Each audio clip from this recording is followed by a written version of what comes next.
Sziasztok, kedves szifonosok! Ez itt a Kanapépercek a Szifonban következő videója. Az előző videóban is a Mit játszunk csapata volt a vendégünk, ez most sincs másképp. Az előző videóban a konfliktuskezelés, most pedig a vitaszituációk és a ezekben használható gyakorlatok a témánk. Szóval át is adnám a szót a Mit játszunk csapatának. Hát önmagában a vitáról szerintem, mint intézményről érdemes beszélni egy picit, hogy szerintem egy nagyon hasznos, fontos és ókor óta tudatosan használt történet, amit szerintem fontos helyértékén kezelni, és tudni, hogy régen ez tantárgy volt hogy mikortól nagyon jó jellemfrissítő, amikor felvértezem, átgondolom, közeledek önmagamhoz, a témához, komolyan veszem, tehát egy kifejezetten felnőtt történet, és szerintem fontos, hogy amikor vitatkozunk, akkor tudjuk, hogy vitatkozunk, hogy a műfajunk, akkor az most konkrétan vita. Nem mindegy, hogy vitatkozunk, vagy vitázunk, azért az nagyon nem mindegy. A veszekedés és a vitatkozás között. Igen. Ugye nyilván van, és ez egyébként tökre ajánlott az oktatásban is, én drámajátékban nagyon szeretem, amikor vitajátékot játszunk, tehát két oldal mellett érvelnek a résztvevők, ebben nagyon jól lehet gyakoroltatni a higgadt érvelést, ami egyébként magukban a konfliktus szituációkban is jól jön. Ami szerintem fontos a vitáról, hogy jó, hogyha én vitatkozni megyek, és nem kialakul a vita. Amikor egyszer csak azon kapom magam, hogy vele most tulajdonképpen vitatkoznak, akkor nem felkészülten érkeztem, hanem hogy úgy egyszer csak úgy lett. Ez egy nagyon nehéz műfaj. Elképzelhető, ott is érdemi felnőtt vita tud működni, de sokkal szerencsésebb, amikor mint egy jól moderált vitakultúrába, vagy egy vita eseményre valaki megérkezik, én tudom, hogy délután 3-tól 4-ig én vitatkozni fogok. Akkor arra felkészülök, átgondolom. Hát igen, azt is szoktuk mondani egyébként, hogy addig tart a vita, amíg tudunk higgadtan és érzelmektől mentesen vitázni, és onnantól veszekedés, hogy bejönnek a nagy felhevült érzelmek, és elkezdi egymásnak a két félig dobálni a labdákat, és onnantól kezdve nem nagyon lehet észérvekkel részt venni ebben a dologban, vagy higgadtnak maradni, és onnantól kezdve átmegy veszekedésbe, és ilyenkor azt szoktuk mondani, hogy gyakran egyébként érdemes le is állítani. És azt mondani, hogy akkor erre most térjünk majd egy kicsit vissza, amikor egy kicsit te is lehiggadtál, meg én is lehiggadtam. Annyiban hasonlít a játékokhoz, hogy nagyon sokat segít a vita lényegi részének létrejöttében, hogyha önkéntes. Tehát én vitatkozni akarok veled, de te nem akarod, neked jogod van nem vitatkozni. Tehát bármikor joga van az embernek nem leülni a társasjáték asztalhoz, hogy a vitószituációban azt mondani, hogy számomra ez most diszkomfortos, én most ebben nem szeretnék beleállni. Joga van ezt mondani. És a másik embernek pedig szerintem joga van azt mondani, hogy jó, persze, hogyha nem akarsz ebben partnerelni, akkor semmi baj nincs. Tehát ha például valaki vitatkozik veled, és te azt mondod, hogy a vitának részemről itt vége van, és utána jön és mondja, akkor az egy egyoldalú dolog, ő mondja, ő ventilálja az érzelmeit, de az nem egy vita szituáció. Tehát ez fontos. Igen. Illetve szerintem nagyon fontos, hogy nem veled vitatkozom, hanem azzal, amit mondasz. Ne azonosítsam magam azzal, amit mondok, hogy elképzelhető, hogy téged nagyon szeretlek. Nagyon-nagyon fontos ember vagy számomra, de az, amit mondasz, azzal nem értek egyet. Igen. Nem veled van bajom. Tehát Gary Goldmannek volt egy tök jó idézet, hogy ha nem tetszik, amit mondasz, akkor nem téged nem szeretlek.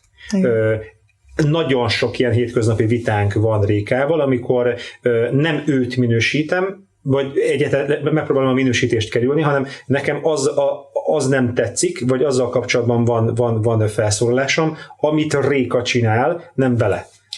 És ezt keverni nehéz. És ez nagyon fontos, hogy valójában az, hogyha valakivel nem értek egyet, az nem feltétlenül egy rossz helyzet, vagy nem egy rossz szituáció. Az nagyon érdemes megnézni, hogy mi az, ami pontosan a konfliktust okozza kettőnk között, és már az önmagában egy gyakorlat, hogy ezt hogyan tudjuk egymást közt megbeszélni, hogy egyébként most vita szituáció van, tehát tudatosítani és megállni, amiről már ugye szó volt. Mi nagyon hiszünk az asszertív kommunikációban, ami önmagában egy akkora téma, hogy szerintem napokig itt ülhetnénk és beszélhetnénk róla, tehát erre most így nem fogunk nagyon kitérni, de azt gondoljuk, hogy egy konfliktus helyzetben bárkinek is adódik ilyen a hétköznapokban, az asszertív kommunikáció, tehát a saját érzéseidnek az egyenes nyílt kommunikálása az, ami leginkább tud segíteni, és ez azt is feltételezi, hogy nem a másikról beszélsz, hanem saját magadról, hogy én mit érzek, én mit értek ebben a helyzetben, én hogy élem ezt most meg, és ha a másik is tud hasonlóképpen csatlakozni ehhez, akkor a kettő egymás mellett tud működni, és abból valami értelmes kisülhet. Az asszertív kommunikáció lényeg, hogy mellérendelő kommunikációról beszélünk, amikor nem akarok győzni, nem akarom feladni, hogy akkor te győzzél, hanem teremtsünk egy olyan helyzetet, ami mindannyiunknak jó. Ez egy attitűd, ez egy törekvés, hogy megpróbálom úgy a helyzetet kerekíteni, hogy én nem akarok veszteni. Sőt, önmagában hogyha már minden áron nyer-veszélybe megyünk, akkor próbálj meg ez a klasszikus, ez a nyer-nyer helyzetre törekedni. Vannak helyzetek, amikor ez nagyon nehezen tud létrejönni, és elképzelhető, másik ember nem segíti ezt. Tehát nem találok partnerre ebben, hogy teremtsünk egy olyan helyzetet, ami win-win. Egy klasszikus bolti vásárlás is lehet win-win, amikor én azt mondom, hogy 180 forint a kiló kenyér, legyen 160. Nem, ez 180 forint. Tehát hogy van, ahol nincs helye vitának. Ez most konkrétan nem vita. És például nagyon érdekes, hogy kisgyerekes szülőként nagyon sokszor nincs helye vitának. Tehát ez így lesz, ez így van. Hogy szülőként ezt az egész asszertivitást megélni, úgyhogy ez legyen mellérendelő egy 3 évessel, aki néha is közveszélyes, egyszerűen életkorából adódóan ez benne van művészet, és mi is folyamatosan tanuljuk. Az egyik kedvenc példánk az igen és az igen de fordulatoknak használt. Az igen de az a nyakkendős nem. Gyakorlatilag igen, de. Ezt mondok egy nagyon egyszerű példát, menjünk el vacsorázni, igen, de helyette nézhetnénk filmet. Ezzel gyakorlatilag azt mondom, hogy nem akarok vacsorázni menni, de azt nem mondom neked, hogy nem, mert udvarias akarok lenni, vagy valamilyen okom van rá, amiért nem akarok egyértelműen elutasító lenni, de valójában megcáfolom azt, amit te mondtál. Vagy mondjuk egy munkahelyi szituációban, vagy iskolai szituációban valaki mond egy ötletet, fessük a falat sárgára, igen, de legyen inkább kék. Tehát valójában ne fessük sárgára, tehát egy nyakkendős nem, egy udvarias nem. Ehelyett mi az igen és fordulatot szoktuk javasolni, ami a mellérendelő kommunikációt feltételezi, hogy oké, elfogadom, hogy te ezt mondtad, igen, és nézzük meg, hogy milyen lenne esetleg, hogyha egyik részét sárgára festenénk, a másik részét meg zöldre, vagy igen, és mi lenne, hogyha kipróbálnánk, hogy mondjuk rózsaszínre festenénk. Tehát elfogadom azt, amit te mondtál, validálom, hogy hallottam, megértettem, és nekem van mellé még egy ötletem. És nem azt mondom ezzel, hogy a tiéd rosszabb, hanem hogy nekem is van egy. Ez már alapból egy konfliktus helyzetben teljesen másfajta hozzáállás, mint ha azt mondom, hogy oké, én ezt meg sem hallgatom, mert én úgyis jobban tudom, vagy én úgyis máshogy tudom. Mindkét esetben két tagmondattal rendelkező mondatszerkezetről beszélünk. Az igen, de esetében van egy fölé rendelünk. Tehát hogy fennmarad a hangsúly, van igazság abban, amit mondasz, az enyém egy picit jobb. Egy picit magasabb szintű, egy picit érettebb, egy picit tudod te. Hogyha okos vagy és érzed, akkor tudod. Tehát fölé rendelem. Az állításom az, hogy tökéletesen megváltoztatható az igen, de igen és semmi nem fog megváltozni, nem fog mást jelenteni, csak mellérendelő lesz. Nem fogod azt érezni, hogy fölötted vannak, igen, hanem hogy melletted vannak. Ez egy mellérendelő. Tehát ez egy attitűd, ami nagyon sok dolog segít és nehezíti. De visszakanyarodán a vitához, a vitát nagyon sokat segít a vita szituációban, hogyha van moderátor. Hogyha van egy ember, aki pártatlan, aki azért felel, hogy történjen az a mellérendelés. Hogy ne az legyen az egyik folyamatosan beszél a 60 perces vitából 49 perc a puzséré, hanem nagyjából legyen kiegyenlített ez a bizonyos történet. Te 5 percet, te 5 percet. Elképzelhető, hogy azok a bizonyos játékszabályok, azok a keretek, az mindkét fél számára egyezményes. Elképzelhető, hogy ezek nem íratlan szabályok, hanem hogy majd érezzük, hogy nagyjából odafigyelünk erre. Elképzelhető, hogy valamelyik vitában nincs hely, vagy nincs mód arra, hogy legyen egy moderátor. Ilyenkor a résztvevőkre van bízva a moderáció szerepe. Nehezebb terep, nem hiába szoktak használni külön szemét, egy embert, akinek pártfogatlan nincs dolga, aki ezt egyensúlyban tartja. Nagyon sokszor, amikor nem tudom, házas pár vagy egymás szerető, nagy érzelemmel dolgozó emberek vitatkoznak, ott is van egy ember, ő pártatlan, nem fog igazságot adni senkinek, hanem azért felel, hogy ez a mérleg, ez nagyjából maradjon egyensúlyban. De mi van, hogyha nincs egy külső ember, hanem az emberekre van bízva?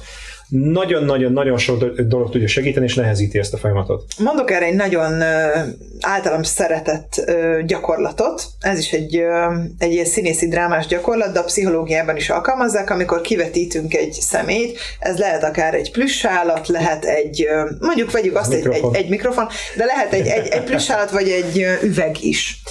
A gyakorlat lényege, hogy két olyan ember, akinek nagyon erős konfliktusa van egymással, nem egymáshoz kezd el beszélni, hanem van ez az adott üvegünk, és neki mondják el a konfliktusaikat. Úgy zajlik a gyakorlat, hogy megbeszéljük, hogy az egyikünk fog beszélni ehhez az üveghez, ami mondjuk legyen egy plüssállat, és én elmondom neki, hogy nekem mi a problémám Zolival. Elmondok mindent, amit gondolok, úgy hogy ő hallja, mellettem ül, de nem szólhat bele, végighallgatja, és nem szakítja meg ezt a folyamatot. Amikor úgy érzem, hogy vége van, lezárom a párbeszédet, és hátradőlök. Majd ő jön, és ugyanúgy ehhez a kivetített tárgyhoz, elmondja az ő gondolatait, akár a hallottakról, akár a saját érzéseiről, amiben én nem szólok bele, csak végighallgatom, majd utána, ha szeretnék, megint én jövök. Nyilván ez feltételezi, hogy nem vágunk egymás szavába, hogy nem borítjuk fel ezt a szituációt, hogy tiszteletben tartjuk egymás érzéseit, és hogy asszertíven kommunikálunk, tehát én közlésekkel kommunikálunk, én mit érzek, én mit gondolok, bennem milyen érzéseket keltett ez a szituáció. Ez a gyakorlat addig folytatható, amíg úgy nem érezzük, hogy valamilyen konszenzusra jutottunk, vagy el nem mondtunk mindent, amit szeretnénk. Ez egy olyan gyakorlat, vagy egy játék, ami túlmutat önmagán, amiben rengeteg mindent bele lehet tenni, nagyon óvatosan és okosan kell használni, viszont akár nem is azt mondom, hogy terápiás jelleggel bír, de olyan dolgok kijöhetnek belőle, és olyan tanulságok, akár magunkról, akár a másikról, ami aztán tovább gördíthet akár egy emberi kapcsolódást is. Én nagyon szeretem és hasznosnak tartom olyan helyzetekre, amikor egy nagyon elmélyült konfliktus van. Életem egyik legizgalmasabb terep munkája, amikor 18 résztvevőnek tartottam tréninget, 2 naposat kommunikációt, mellérendelő kommunikációról volt szó. Ők nagyon az a társaság nagyon szeretett egymás szavába vágva beszélni. Mi van, hogyha a vita nem 2 ember, hanem több ember között történik? Én azért voltam ott, hogy nagyjából a szinkronban történjen, feltettem egy kérdést, amit tudtam, hogy nagyon komoly hullámokat fog vetni közülük. És végül is megegyeztünk abban, hogy a talking stick motívumot, mint pici játékszabályt hasznosítsuk. Ez egy ősi indián módszer, akinél a pálca van, ő beszél. Ez gyakorlatilag egy pálca. De lehetne üveg is. Addig nem beszélek, felteszem a kezem, aki érem a pálcát. Ez variálható, hogy egyet mutatok. Ha látom, hogy valaki mutat egyet, akkor 2 mutatok. Tehát rögtön sorrendet alkotunk. Nagyon sokszor probléma, hogy egymás szavába vágnak az emberek. Ami aranyszabály, motto, nagyon fontos. Először érts, aztán értesd meg magad. Először a füllel kezdődik, nem a szájjal. Tehát nagyon-nagyon hasznos, hogy odafigyelek a másik emberre, és általában a moderátor is azt csinálja, hogy tiéd a szó, a másik figyel. Igen. Hogy egyáltalán van-e vita közöttünk? Mert az gyönyörű szép, amikor rohadtul nem figyel az egyik ember oda a másikra, ugyanarról beszélnek, de mind a kettőnek van valami kis vágya vitatkozni. Hát apa meg anya, hát ugyanazt akarjátok, de mind a kettő vitatkozni akar. És tulajdonképpen ugyanarról beszélnek, és hogy egy picit odafigyelnének a másikra, akkor rájönnének, hogy teljesen felesleges az egész. Igen, ez rengeteg kérdést egyébként felvet a tisztelet kérdéskörétől kezdve addig, hogy valóban tudok-e a másikra figyelni. Nagyon sok esetben kijön, hogy figyelem problémák az okai a konfliktusoknak a mindennapokban, vagy akár tisztelet probléma, hogy nem vagyunk képesek úgy kommunikálni a másikkal, hogy őt teljes egésznek tekintsük, és ne a hibáján keresztül lássunk rá. És ezek a módszerek abban is segítenek, hogy egy kicsit eltávolodjunk a saját személyes sérelmünktől, és egy távolabbi perspektívából tudjunk, vagy egy kicsit akár dramatizálva, vagy akár játékos köntösben, de egy kicsit máshogy tekinteni arra, ami alapból nekünk a problémánk.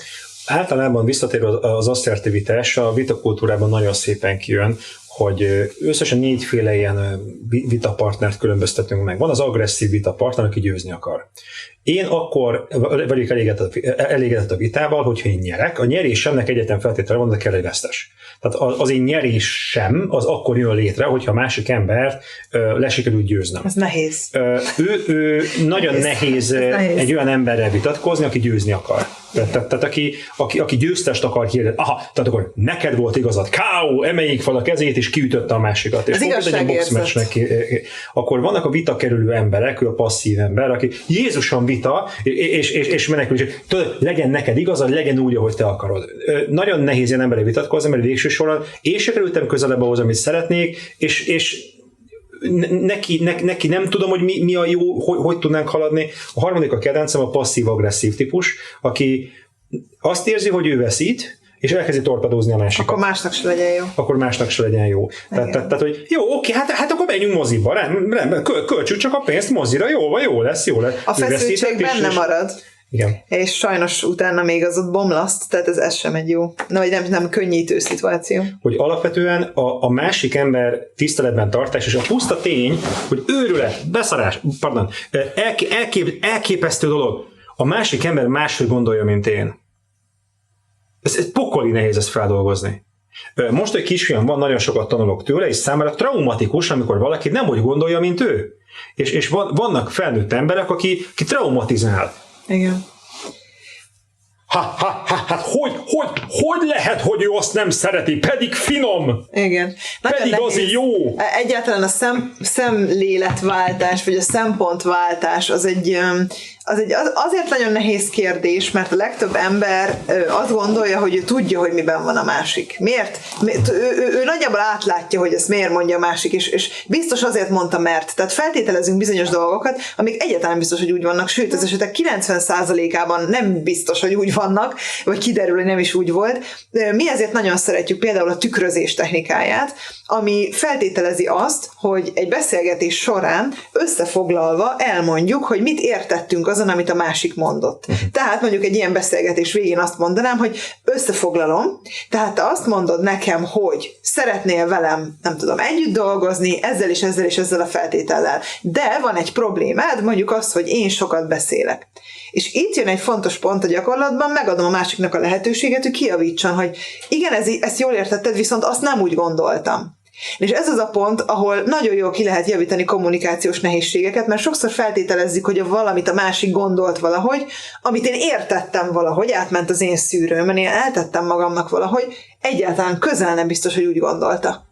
Hogyha ezt az elején tudjuk tisztázni, vagy akár egy ilyen tükrözéses technikával egy fontos beszélgetés végén összerakni, hogy mi is volt itt most a lényeg, mi is az, amit te mondtál, hozzám hogyan érkezett meg ez a dolog, akkor abból egy tiszta kommunikáció születhet, és a tiszta kommunikáció az egy tiszteleten alapuló kapcsolatot eredményez.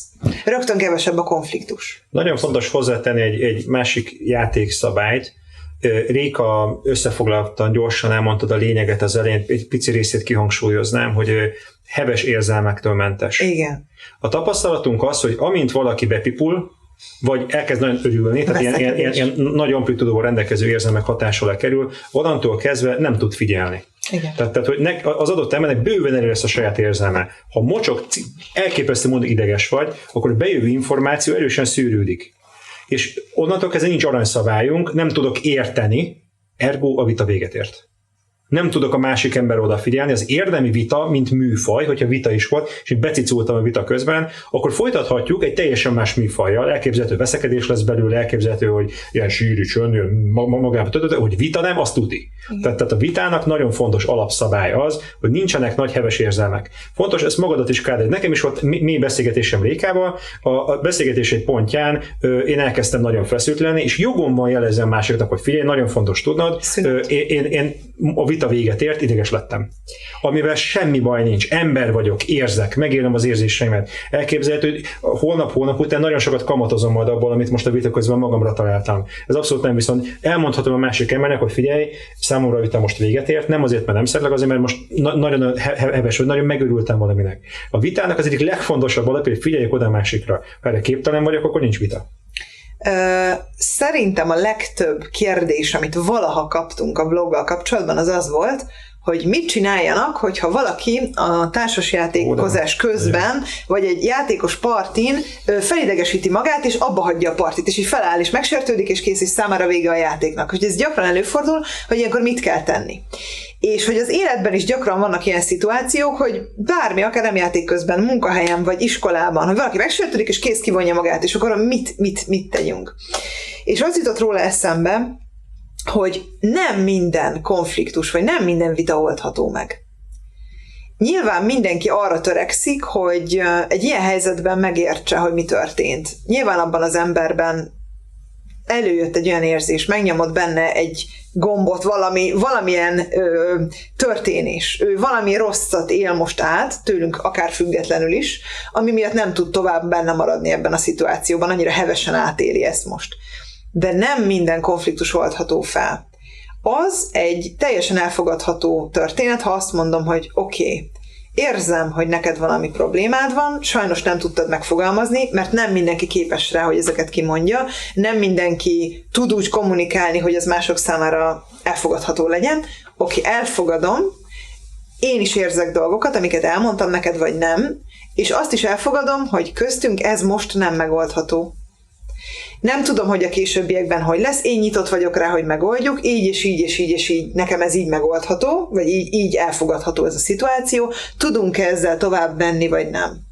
Hogyha a másik azt mondja, hogy nem, vagy hagyjuk is ezt, vagy ne is beszéljünk róla, akkor az egy elhallgatott dolog lesz.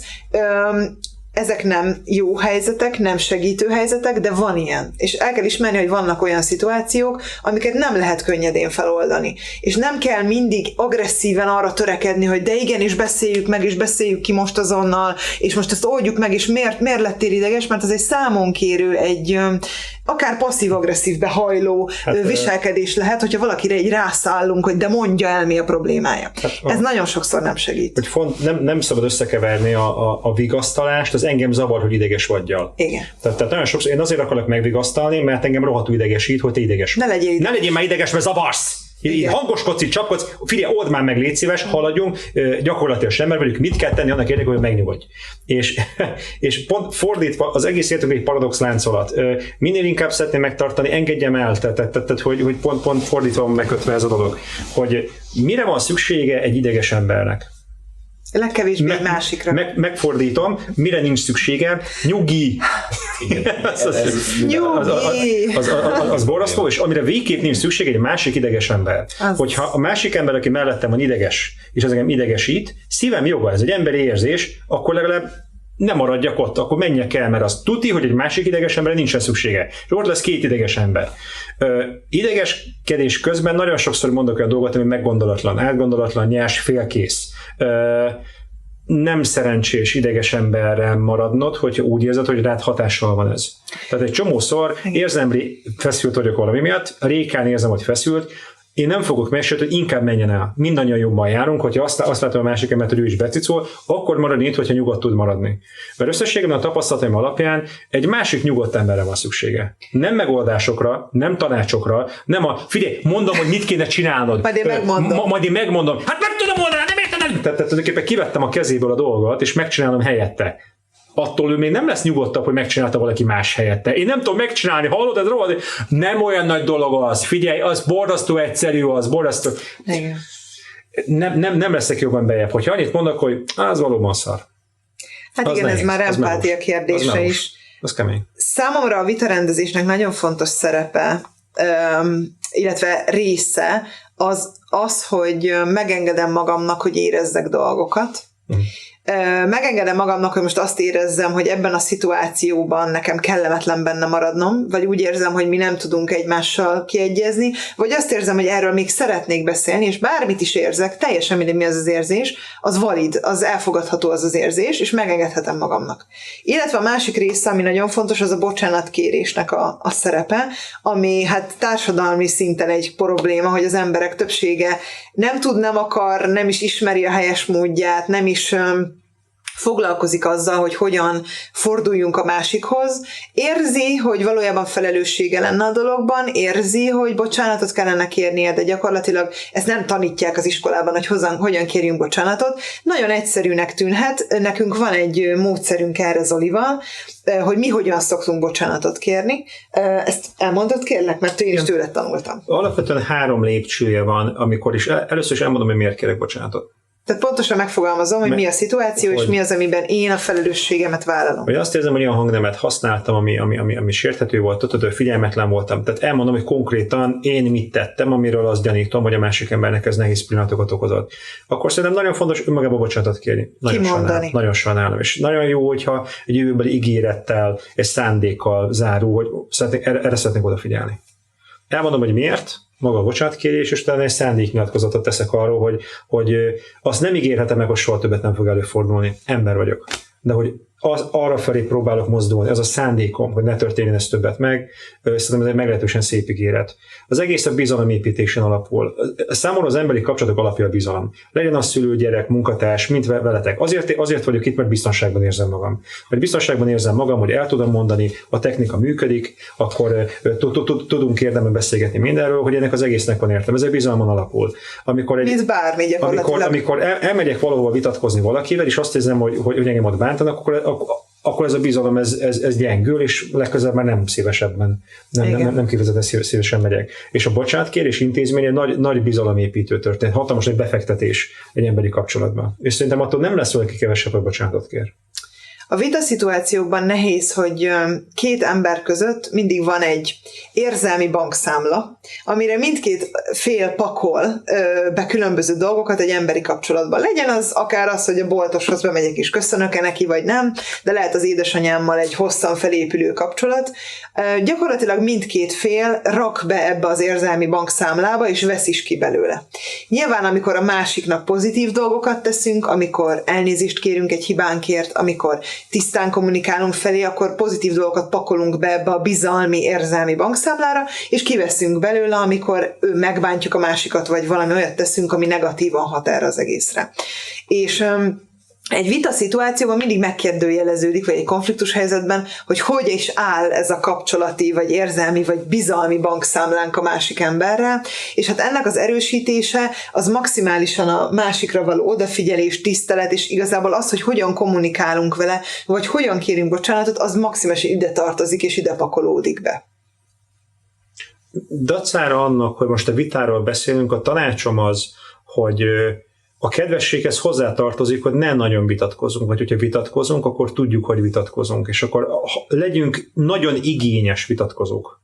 És ne a saját igazunkért harcoljunk, mert az, hogy nekem kell, hogy igazam legyen, ez az igazkeresés, Bocsáss, nem úgy mondják, hogy igazkeresés, hanem egy picit máshogy mondják, és már is pontosan okoskodok, tehát hogy én nem érzem magam kifejezetten fontosnak, ez egy olyan helyzetet keresek, hogy a fontosságomat, a jelentőségemet tudjam dombolítani. Itt rohadtul nem vitatkozásról van szó, itt arról van szó, hogy valaki nagyon picinek érzi magát, és nagyobbnak akar tűnni. De ez nem vita, de ő konkrétan vitát generál.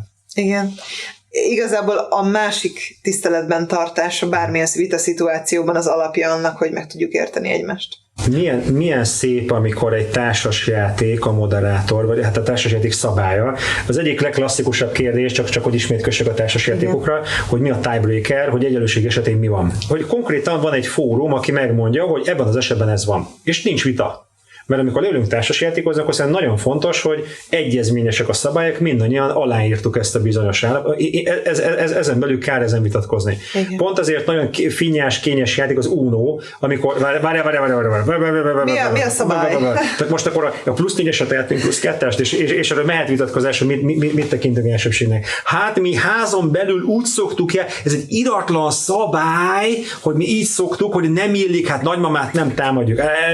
És innentől ez nagyon vékony égen vagyunk. Egyébként nagyon jól fejlesztik a társasjátékok a kommunikációs készségeinket, rengeteg kommunikációs társasjáték van. Zolinak az első játéka például az Igen, az kommunikációs játék volt, vagy hát most is a piacon van, és más kommunikációs játékok is azt gondolom, hogy segítenek abban, hogy gyakoroljuk magunkat. Akár maguk a játékok nyilván segítenek abban, hogy hogyan kapcsolódunk, hogyan kooperálunk, hogyan kommunikálunk másokkal, de vannak konkrét kommunikációs társas játékok, amik ezt segítik. Érdemes ezekre rákeresni, és akár egy laza játékos formában fejleszteni magunkat, hogy amikor arra kerül a sor, hogy tényleg egy konfliktus helyzetben kerülünk, akkor tudjunk emberségesen, fókuszáltan, higgadtan reagálni, akár olyan szituációkban is, amikor sokszor nehéz, hiszen mindannyian emberek vagyunk, az érzelmeinket megengedve és a másikkal tisztelettel bánva tudjunk válaszolni akár egy számunkra kellemetlen szituációra is, hiszen igazából az lenne a cél, hogy úgy bánjunk másokkal is, ahogy azt szeretnénk, hogy velünk bánjanak. Nekem lenne még olyan kérdésem, hogy beszéltünk arról, hogy a vitában lévők, a vita partnerek csoportosíthatók. Maga a vita, ez csoportosítható? Vannak vita fajták? Vagy, mert beszéltünk a vitatkozásról, beszéltünk a vitáról, beszéltünk ezeknek a különbségéről, de maga a vita, az van-e ezen belül csoportosítás, vagy a vitáknak van-e fajtája? Vagy ez megegyezik-e azzal, hogy a partnerek hogy állnak bele? Hát erről elméletek vannak, ilyen csoportosítások. Én ezeket annyira azért nem szeretem, mert minden vita szituáció annyira más, hogy nehezen ráhúzhatóak ezek a csoportosítások. Van kettő, a kötött-kötetlen. Tehát a kötetlen vita, ott mind a kettőnél lehet moderátor, de a kötetlen vita esetében ott konkrét, mint a disputánál, 5 perc, megbeszélés 5 perc, tehát ami kifejezetten merev szerkezetű történet, ahol a felek tudják, hogy nekem még egy felszólásom lesz. A kötetlen vita esetében ad hoc alakul ki. Tehát aminek az időtartam is nagyon változó. Tehát elképzelhető, hogy 5 perc kötőjel 3,5 órán keresztül vitatkozunk, de mint a középkori viták, középkori 1500-as évek, amikor a templomon belül vitatkozott 2 lelkész, és konkrétan az is, és lehetett a teológiai viták például. Hallgatni ott is meg volt adva az időtartam, 1 órájuk van lekőpapírolózni ezt a bizonyos dolgot. Vannak csoportosítások szerkezetileg is, hogy lineáris a vita, vagy cirkuláris, vagy visszatérő az adott témához, vagy hogy az adott témája egy téma, vagy több téma, tehát nagyon sokféle csoportosítás van. Nem túl gyakorlatiak, inkább elméletiek ezek a csoportosítások, én ezért nem annyira szeretem őket. Nagyon ahányféle ember, annyiféle konfliktus szituáció fordul elő szerintem. Tehát, hogy leginkább erre a 2 fő csoportra, hogy kötött-kötetlen vitákra szoktunk. Egyik sem szent grál, mind a kettőnek vannak előnyei. A kötött vita biztonságos, ott a feleknek le van írva, hogy az patika mérlegen ki van, mire nekem hány percem lesz. De picit, mint a parlamenti viták. Megadom a szót, elmondja, csilingálnak neki, elveszik tőle az államot, hogyha befejezte a mondat, viszont választom, megadom a szót, és tulajdonképpen ez egy meglehetősen kötött forma. Muszáj volt alkalmazni, mert akkor menjen könyvdobálás lenne. Általában nagy bizalmat, nagy teret és nagy felelősséget ad a kötetlen vita a partnereknek.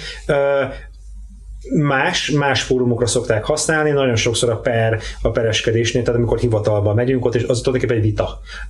És ott is megvannak azok a bizonyos írott keretek, amiket a feleknek be kell tartani. Úgyhogy alapvetően ezt a 2 csoportosítást szoktam így külön választani. Értem. Még egyetlen egy kérdésem lenne, ez inkább ti mindkettőtökhöz, de Zoli, te foglalkozol társasjáték tervezéssel, és hogy maga ez a 2 téma, a konfliktuskezelés és a vitaszituációk, hogy ez, amikor tervezzel egy ilyet, akkor ez mennyire fontos erre úgy odafigyelni, hogy az a kész játéknál mekkora szerepet fog kapni. Hogy úgy érted, hogy ne legyen vita játékszabály értelmezés közben, vagy hogy játék közben ne alakuljon ki ilyesmi? Maga a játék alatt, a társasjátékkal való játszás alatt mekkora szerepet fog ez kapni? Ez már előre konfliktuskezelés? A konfliktuskezelés és a konfliktus kezelő dolgok, hogy ez... Hát szerintem, amikor valaki játékot tervez, akkor az dönti, hogy mit csinálnak a játékosok, úgyhogy nagyon nagy. Tehát, hogy én játéktervezőként én azt vizualizálom, vagy azt próbálom elképzelni, hogy mit csinálnak a játékosok, miről döntsön, mit lásson, mit tapasztaljon, mit érezzen. Én azt akarom, hogy bizalmatlanság, azt akarom, hogy megúszás, azt akarom, hogy számoljanak, ezért rengeteg számot fogok ledobni eléjük. Tehát hogy én arról döntök, hogy mi legyen a kezükben, mit lássanak, mit tapasztaljanak, mit érezzenek. Úgyhogy hatalmas, hogyha én alapvetően egy olyan játékot tervezek, ahol nagy konfliktus szerepet adok, akkor az eleve a magjába, mint egy ilyen DNS kód, a játék DNS-ébe bele van írva, hogy ez egy beszélgetős játék, ami például bizalmatlanságon alapul, ott lesznek konfliktusok. Konkrétan vannak játékok, amik ezt vállalják, és jó, hogyha téma ezt kíséri, általában a vérfarkasos téma is. Nem a család beszélget, kérte meg a süteményt, és ott bizalmatlankodunk, hanem valahol a téma is az, hogy szegeződjenek egymásnak a tekintetek, érveljetek, ellenérveljetek. Úgyhogy igen. Illetve a fejlesztés folyamatában a teszteknél szokott kijönni nagyon, hogy mik azok az érzékeny pontok, amiket kiválthatnak a játékosokból, mondjuk az adott játék.